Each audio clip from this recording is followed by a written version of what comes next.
মানুষ হয়ে যখন পশুর স্বভাবকে বাস্তবায়ন করতে চেয়েছিল, কুলাঙ্গার সন্তান, গুজরাটের কসাই, নরেন্দ্র মোদীর শিকারী কুত্তা, হিন্দুত্ববাদীদের দালাল, স্কনের ঘটনাদার, ছাত্রলীগ, যুবলীগ, হেলমেট লীগ তথা কথিত অর্থলোভী পুলিশ লীগ, মদ, গাঁজা, ইয়াবা ও ট্যাবলেট লীগ, চুরি, ডাকাতি, গুম, খুন ও সন্ত্রাস লীগ, বাংলার ইতিহাসে দ্বিতীয়বার পলাতক ফেসিবাদী ফেরাউনের বংশধর অবৈধ প্রধানমন্ত্রী শেখ হাসিনার রূপ ধারণ করে খোদার জমিনে মানুষের পরিচয় নিয়ে বাতিলের প্রতিবাদ করেছিল। মিথ্যা মামলায় তিনটি বছর কারাবন্দী, তাওহীদি জনতার ইমানের খোরাক, যুবকদের আইডল, বাংলার জিন্দা শাহজালাল মাজলুম নেতা, সর্বজন স্বীকৃত আমিরে বাংলা শাইখুল হাদিস ইবনে শাইখুল হাদিস আল্লামা ইবনে আল্লামা মামুনুল হকের রূপ ধারণ করে। ইন্নাল হামদালিল্লাহ নাহমাদুহু ওয়া নুসাল্লি আলা রাসূলিহিল কারীম, আম্মা বা'দ, ফাআউযু বিল্লাহি মিনাশ শাইতানির রাজীম। ইয়া আইয়ুহান নাবিয়্যু জাহিদিল কুফফারা ওয়াল মুনাফিকিনা ওয়াগলুয আলাইহিম ওয়া মা'ওয়াহুম জাহান্নাম ওয়া বি'সাল মাসীর। وقال رسول الله صلى الله عليه وسلم الجهاد معاذ إلى يوم القيامة। নীলের পাড়া, মধ্যপাড়া দারুল উলুম হিফজুল কোরআন মাদ্রাসার হাফেজ ছাত্রদের খতমে কোরআন ও পাগড়ি প্রদান উপলক্ষে তৃতীয় বার্ষিক তাফসীরুল কোরআন মাহফিলের সম্মানিত আয়োজক ও আজকের প্রধান আকর্ষণ, প্রধান বক্তা এবং অন্যান্য ওয়াইজিন ও সম্মানিত সভাপতি সাহেব ও উপস্থিত আমার কলিজার টুকরা এলেম পিপাসুক প্রাণ প্রিয় ছাত্র ভাইয়েরা এবং উপস্থিত সর্বস্তরের মুসলমান ভাই ও পর্দার আড়ালে অবস্থানকৃত মা ও বোনেরা, সকলকে জানাই আমার পক্ষ থেকে আন্তরিক মুবারকবাদ ও অগ্রিম জান্নাতের শুভেচ্ছা। প্রিয় সুধী, আমি নগণ্য গুনাহগার, আমার অবস্থা সম্পর্কে আপনাদের দৃষ্টি আকর্ষণ করে বলছি, তাফসীর তো বহু দূরের বিষয়, সামান্য অনুবাদ করার যোগ্যতাটুকু আমার নেই। হিফজুল কোরআন মাদ্রাসার সম্মানিত উস্তাদ বৃন্দ আমাকে যেভাবে উপযুক্ত করেছেন, তারই বাস্তব চিত্র কিঞ্চিত উপস্থাপনের মাধ্যমে আপনাদের খেদমতে পেশ করব। ওয়া মা তাওফীকি ইল্লা বিল্লাহ। প্রিয় সুধী, আপনারা যেন অত্যন্ত আনন্দিত হবেন, বর্তমান প্রেক্ষাপটে যোগ উপযোগী মাহফিল কর্তৃপক্ষ আমাকে যে বিষয় নির্ধারণ করেছেন তা হল আল জিহাদু আল জিহাদ। জিহাদ কি ও কেন? প্রিয় সুধী, আমি আমার বিষয়টিকে বোঝার সুবিধার্থে ছোট্ট একটি উদাহরণ পেশ করছি। আশাবাদী নির্ধারিত বিষয়টি অতি সহজে বুঝাইতে সক্ষমতা হাসিল করব ইনশাআল্লাহ। সমস্ত সৃষ্টিজীবের মধ্যে আল্লাহ পাক মানুষকে কেন শ্রেষ্ঠত্ব দান করেছেন? গোটা সৃষ্টি জগতের মধ্যে যত সৃষ্টিজীব আছে, একটা সৃষ্টিজীব খোদার জমিনে আসমানের মধ্যে সমুদ্র সৈকতে খুঁজে পাওয়া অসম্ভব, যে তার অন্যায়ের বিরুদ্ধে রুখে দাঁড়ায়, জুলুমের প্রতিবাদ করে, দৃষ্টিপাত করে সমস্ত প্রাণীদের চরিত্রের প্রতি। সন্তান তার মায়ের সাথে জেনায় লিপ্ত হচ্ছে প্রকাশ্যে, কোনো প্রতিবাদ নেই। একই প্রাণী অপর প্রাণীকে খেয়ে ফেলছে প্রকাশ্যে, কোনো প্রতিবাদ নেই। পরস্পর মারামারি কাটাকাটি হচ্ছে প্রতিনিয়ত, কোনো প্রতিবাদ নেই। ময়লা আবর্জনা, পচা গলা জীবিত মৃত খাচ্ছে প্রতিনিয়ত, তাও কোনো প্রতিবাদ নেই। খেয়ে না খেয়ে দিন পাড়ি দিচ্ছে বছরের পর বছর, যুগের পর যুগ। প্রতিবেশী অথবা ভিন্ন জাতির পক্ষে সাহায্যের কোনো চিন্তাই নেই। বুঝে না বুঝে মৃত্যুর দিকে ছুটছে সমস্ত জাতি, বোঝানোর তৌফিক নেই একটি প্রাণীরও। উপমা পেশ করতে পারবো রাতের পর রাত, দিনের পর দিন, মাসের পর মাস, বছরের পর বছর, যুগের পর যুগ। খোদার জমিনে একটি জাতিকে প্রতিবাদী পাওয়া অসম্ভব। তাই তো মহান রব্বুল আলামিন সুস্পষ্ট ভাষায় উল্লেখ করে আমাদেরকে সতর্ক করে দিয়েছেন, ওয়ালাকাদ যারাকনা লিজাহান্নামা কাসীরাম মিনাল জিন্নি ওয়াল ইনস লাহুম কুলুবুল লা ইয়াফকাহুনা বিহা ওয়া লাহুম আ'য়ুনুন লা ইবসিরুনা বিহা ওয়া লাহুম আযানুন লা ইয়াসমাউনা বিহা উলাইকা কাল আনআম বাল হুম আদাল উলাইকা হুমুল গাফিলুন। হে মানুষ সকল, শিয়াল, কুকুর অথবা নিকৃষ্ট জানোয়ারের স্বভাব নিয়ে কবরের যাত্রী হইও না। হে মানুষ সকল, মানুষ কাকে বলে? যে মানুষ অপর মানুষকে রবের কথা বলে না, যে মানুষ অন্যকে নামাজের কথা বলে না, যে মানুষ অন্যকে হারাম ভক্ষণ থেকে নিষেধ করে না, যে মানুষ অন্যকে সুদ, ঘুষ, জুলুম থেকে নিষেধ করে না, যে মা বাবা সন্তানকে মদ, গাঁজা, হিরিয়ন ট্যাবলেট বাবা ভক্ষণ থেকে নিষেধ করে না, যে মানুষ মানুষ হত্যা, জিনা, ব্যভিচার, ছিনতাই, ডাকাতি থেকে নিষেধ করে না, যে মানুষ ইয়াতীম, মিসকিন, অসহায়ের পাশে দাঁড়াতে পারে না, ওই মানুষকে গোটা জগতে মানুষ বলে স্বীকৃতি যদিও দেয়, আমার মালিক তাকে রাস্তার কুত্তা, জানোয়ার বলে স্বীকৃতি দেয়। প্রিয় সুধী, আশা করি জিহাদ কি এখন বোঝানো সহজ হবে। ওয়াকুল জাআল হক ওয়া যাহাকাল বাতিল ইন্নাল বাতিলা কানা যাহুকা।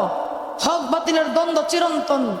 মানুষ যখন পশুর স্বভাবকে বাস্তবায়ন করতে চেয়েছিল, পৃথিবীর ইতিহাসের সর্বপ্রথম মানুষ নামক জানোয়ার কাবিলের বেশে খোদার জমিনে মানুষের পরিচয় নিয়ে পৃথিবীর ইতিহাসের সর্বপ্রথম সাদের তামান্না বাতিলের প্রতিবাদ করেছিল হাবিলের রূপ ধারণ করে। বাতিল যখন এসেছে বিশ্ব সম্রাট নমরুদের রূপ ধারণ করে, হক এসেছে জাতির পিতা ইব্রাহিম আলাইহিস সালাতু ওয়াস সালামের রূপ ধারণ করে। বাতিল যখন এসেছে মিশরের সম্রাট কুখ্যাত খুনি ফেরাউনের রূপ ধারণ করে, হক এসেছে মুসা কালিমুল্লাহ আলাইহিস সালাতু ওয়াস সালামের রূপ ধারণ করে। মানুষ যখন পশুর স্বভাবকে বাস্তবায়ন করতে চেয়েছিল, আবু জাহল, আবু লাহাব, কাসরা ও কাইসারের রূপ ধারণ করে খোদার জমিনে মহামানবের পরিচয় নিয়ে 23 বছর নবুয়তের জিন্দেগিতে 27টি যুদ্ধে সশরীরে শাহাদাতের তামান্না বাতিলের প্রতিবাদ করেছিল। সৃষ্টিগুণের শ্রেষ্ঠ শিরোমণি ইমামুল আইম্মা মুহাম্মদ আরাবিয়া জনাবে মুহাম্মদুর রাসূলুল্লাহ সাল্লাল্লাহু আলাইহি ওয়াসাল্লামের রূপ ধারণ করে। বাতিল যখন এসেছে মিথ্যানবীদের মুসাইলামাতুল কাযযাবের রূপ ধারণ করে, হক এসেছে সিদ্দিক আকবর আবু বকর সিদ্দিক রাদিয়াল্লাহু তাআলা আনহুর রূপ ধারণ করে। মানুষ যখন পশুর স্বভাবকে বাস্তবায়ন করতে চেয়েছিল, হাজার হাজার সাহাবাদের খুনি, রক্তপিপাসুক জালেম বাদশা হাজ্জাজ বিন ইউসুফের রূপ ধারণ করে খোদার জমিনে মানুষের পরিচয় নিয়ে শাহাদাতের তামান্না বাতিলের প্রতিবাদ করেছিল।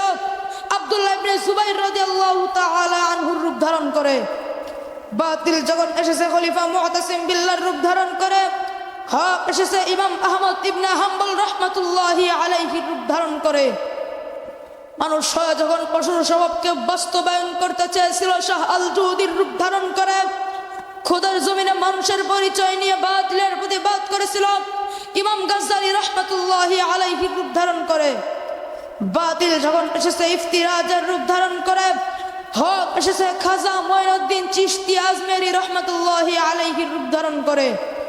মানুষ যখন পশুর স্বভাবকে বাস্তবায়ন করতে চেয়েছিল, বাংলার ইতিহাসে প্রথম পলাতক খুনি সিলেটের গাদ্দার রাজা গৌর গোবিন্দর রূপ ধারণ করে খোদার জমিনে মানুষের পরিচয় নিয়ে বাতিলের প্রতিবাদ করেছিল। শাহজালাল মুজাদ্দেদ ইয়ামানি রহমাতুল্লাহি আলাইহি রূপ ধারণ করে। বাতিল যখন এসেছে কুখ্যাত সন্ত্রাস ব্রিটিশদের দালাল ইংরেজদের রূপ ধারণ করে, হক এসেছে শাহ আব্দুল আজিজ মুহাদ্দিস দেহলভী রহমাতুল্লাহি আলাইহি রূপ ধারণ করে। মানুষ যখন পশুর স্বভাবকে বাস্তবায়ন করতে চেয়েছিল, পশ্চিমা বিশ্বের দালাল কোটি কোটি মুসলিম রক্তপিপাসুক সন্ত্রাসদের গডফাদার আমেরিকার লাল কুত্তা জর্জ ডব্লিউ বুশের রূপ ধারণ করে খোদার জমিনে মানুষের পরিচয় নিয়ে বাতিলের প্রতিবাদ করেছিল। বীর বাহাদুর সিফাহ সালাবির উসামা বিন লাদেনের রূপ ধারণ করে। বাতিল যখন এসেছে ইসলাম দোহাই মিথ্যা জাতির পিতা অমানুষ নাস্তিক মুরতাদ ব্লগারদের রূপ ধারণ করে। নারী নীতিমালা ফতোয়া বিরোধী কোরআন বিরোধী শিক্ষা নীতিমালার রূপ ধারণ করে। হক এসেছে শাহ আহমদ শফি রহমাতুল্লাহি আলাইহি রূপ ধারণ করে। বাতিল যখন এসেছে কোটা বিরোধী স্লোগান ও ঢালাও ভাবে সকলকে আমি কে তুমি কে রাজাকার রাজাকারের রূপ ধারণ করে।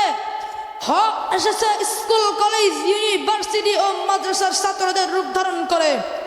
মানুষ যখন পশুর স্বভাবকে বাস্তবায়ন করতে চেয়েছিল, কলঙ্কার সন্তান, গুজরাটের কসাই নরেন্দ্র মোদীর শিকারী কুত্তা, হিন্দুত্ববাদীদের দালাল, স্কনের ঘটনাদার, ছাত্রলীগ, যুবলীগ, হেলমেট লীগ তথা কথিত অর্থলোভী পুলিশ লীগ, মদ, গাঁজা, ইয়াবা ও ট্যাবলেট লীগ, চুরি, ডাকাতি, গুম, খুন ও সন্ত্রাস লীগ, বাংলার ইতিহাসে দ্বিতীয় বড় পলাতক ফ্যাসিবাদী ফেরাউনের বংশধর অবৈধ প্রধানমন্ত্রী শেখ হাসিনার রূপ ধারণ করে খোদার জমিনে মানুষের পরিচয় নিয়ে বাতিলের প্রতিবাদ করেছিল। মিথ্যা মামলায় তিনটি বছর কারাবন্দী, তাওহীদি জনতার ইমানের খোরাক, যুবকদের আইডল, বাংলার জিন্দা শাহজালাল মাজলুম নেতা, সর্বজন স্বীকৃত আমিরে বাংলা শাইখুল হাদিস ইবনে শাইখুল হাদিস আল্লামা ইবনে আল্লামা মামুনুল হকের রূপ ধারণ করে। তাই তো কবি বলেন, যদি জিহাদের ডাক আসে কিভাবে রবে বসে, দাবি করো যদি নবীর উম্মত, তোমাকে তো ছাড়তেই হবে সুখ শান্তির পথ, তোমাকে তো ছাড়তেই হবে সুখ শান্তির পথ। যদি ময়দানে তবু ভাই শহীদ হয়, যদি শহীদের ঘ্রাণ আসে নাকের কোনায়, যদি ময়দানে তবু ভাই শহীদ হয়, যদি শহীদের ঘ্রাণ আসে নাকের কোনায়, রক্ত তখন যদি তোমার না তুলে গর্জন, না আসে যদি জল চোখে না আসে ক্রন্দন, তবে নাও তুমি নবীর উম্মত, ধরেছ তুমি শিরকের পথ। যদি জিহাদের ডাক আসে কিভাবে রবে বসে, দাবি করো যদি নবীর উম্মত, তোমাকে তো ছাড়তেই হবে সুখ শান্তির পথ, তোমাকে তো ছাড়তেই হবে সুখ শান্তির পথ। ধমনীতে যদি না তুলে তোমার জালিমের বিরুদ্ধে হুঙ্কার, বদির হয়ে যদি তুমি না শোনো মাজলুমানের হাহাকার, ধমনীতে যদি না তুলে তোমার জালিমের বিরুদ্ধে হুঙ্কার, বদির হয়ে যদি তুমি না শোনো মাজলুমানের হাহাকার, তবে কবু ভেবো না তুমি আসবে না তোমারও বিপদ। প্রিয় সুধী, জিহাদ কেন? নবী করিম সাল্লাল্লাহু আলাইহি ওয়াসাল্লামের হাদিস তার বাস্তব প্রমাণ। আল্লাহুম্মা রযুকনি শাহাদাতান ফি সাবিলিক ওয়াজআল মাউতি বিবালাদি রাসূলিক। হে মুসলিম সম্প্রদায়, এই পৃথিবীতে তুমি কেন এসেছো জবাব দাও। আমি এই পৃথিবীতে থাকার জন্য আসি নাই, ধন সম্পদ অর্জন করার জন্য আসি নাই, বাড়ি গাড়ি মেইল ফ্যাক্টরি তৈরি করার জন্য আসি নাই, এই পৃথিবীর মিথ্যার যুক্ত গ্রহণ করার জন্য আসি নাই। তো এসেছে কেন জবাব দাও। খোদার জমিনে খোদার হুকুম প্রতিষ্ঠার লক্ষ্যে নিজেকে মুসলিম দাবি করে ইসলাম অনুযায়ী জীবন যাপন করব, মানুষদেরকে সৎ কাজের আদেশ অসৎ কাজে বারণ করব, জুলুমের প্রতিবাদে শাহাদাতের তামান্নায় আমার মালিক আমাকে এই পৃথিবীতে একবারের জন্য প্রেরণ করেছেন। প্রিয় সুধী, আসুন এখনো সময় আছে, যেহেতু প্রাণ পাখিটা ক্ষুদ্র এই দেহ থেকে বিচ্ছিন্ন হয়নি। আল মুসলিম আখুল মুসলিম, মুসলিম সকলে ভাই ভাই হইয়া যায়। আর রবের হুকুম বাস্তবায়নের লক্ষ্যে হাতে হাত রেখে কাঁধে কাঁধ রেখে বাতিলের প্রতিবাদে সামান্য ক্ষুদ্র এই দেহটিকে শাহাদাতের তামান্না আল্লাহর রাস্তায় ওয়াকফ করে দেয়।